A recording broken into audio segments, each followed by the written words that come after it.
Hello guys and welcome to the channel and welcome to the first episode of Weapons of Today. And in today's episode we're going to be talking about Groza. So the Groza is a 7.62 select fire bullpup assault rifle produced by the Russians. So before we get started, one question might be popping up in your mind that what is a bullpup rifle? So a bullpup rifle is a rifle which has a magazine behind the trigger. So that is the bullpup rifle. And the first bullpup rifle was designed in the 1800s. And of course it was a first generation and it kind of failed. So let's talk about Groza. So Groza was technically chambered in 4 rounds before being produced for the Russian forces. It was supposed to be produced and it was supposed to be chambered in 4 types of rounds: the 7.62, the 5.56, the 5.45, and 9mm subsonic rounds.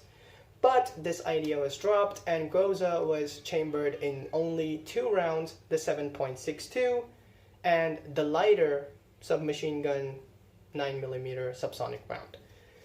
So the Groza is a modular weapon system. And what does a modular weapon system mean? A modular weapon system is a modular weapon which can be modded and can be customized by the user, and it can be customized, modded. You can swap out barrels, you can change the buttstock, you can use different types of optics. So that is what a modular weapon system is. So Groza is a modular weapon system, and the Groza was chambered in 7.62, and that version was named Groza 1, and there was also Groza 4, which was chambered in 9mm rounds. And Groza is one of the most famous assault rifles because you might have seen people using it in multiplayer games and games like PUBG, Call of Duty, Battlefield, and etc. So let's talk about the real-life Groza. So the real-life Groza was produced in 1992 and was made in service in 1994. So let's talk about what inspired OTS to make Groza. What was the reason why Groza was made? So in the late 1980s, some special units of Russian forces went to Austria to do some anti-terrorism missions to train with Austrian soldiers. So when they went there, they saw the Austrian soldiers using the AUG, which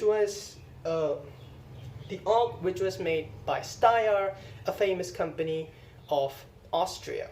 So the Russians, they saw the Austrians using the AUG, which was a modular weapon design. You could easily swap out barrels by just unscrewing one hole and just pulling it out. You could, with the vertical foregrip, you could just pull it out and there goes the barrel, and you could just swap in another barrel. And the AUG was a modular weapon system. Now, why was it a modular weapon system, and how is it a modular weapon system?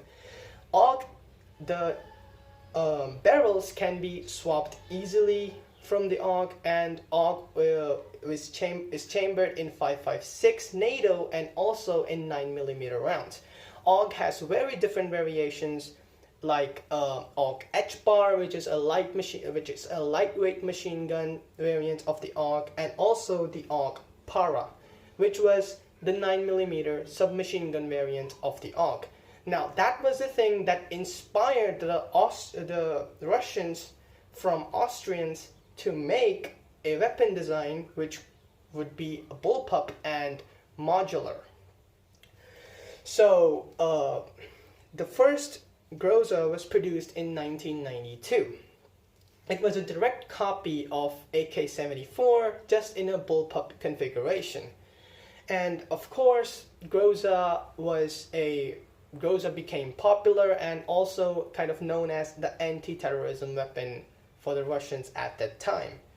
So now we've talked about that. Now let's talk about the variants of Groza. The Groza has two variants, Groza 1 and Groza 4. Groza 1 is chambered in 7.62 rounds, whereas Groza 4 is chambered in lightweight 9mm subsonic rounds, which is used for SMGs and pistols. And let's talk about the various attachments that Groza can be attached with. So Groza also has a underbarrel grenade launcher accessory that you could use on it, and also a vertical for a grip. Now let's talk about the Groza, and let's talk about why did the Groza failed, kind of. So the other bullpup rifles were exceeding at the time in the 1990s, in the 1900s, in the 1990s, such as the AUG, the FAMAS, and the L85.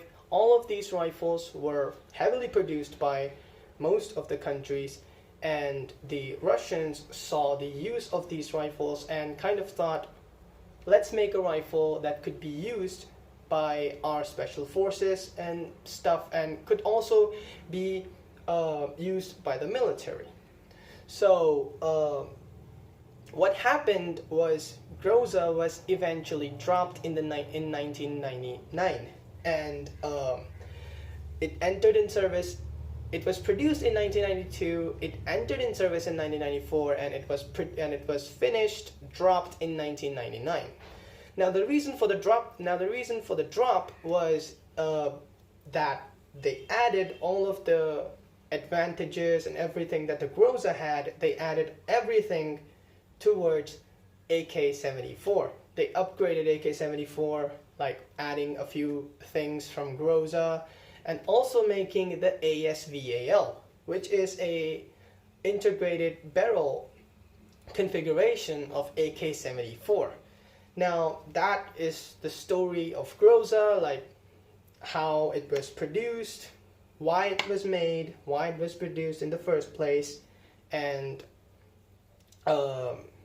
why did it fail. And that was the things that I told you just now, and it saw very limited use. But in games, it has a pretty high performance in PUBG, in Call of Duty, in Battlefield and stuff. So thanks for watching, and I'll catch you in the next one. Peace out.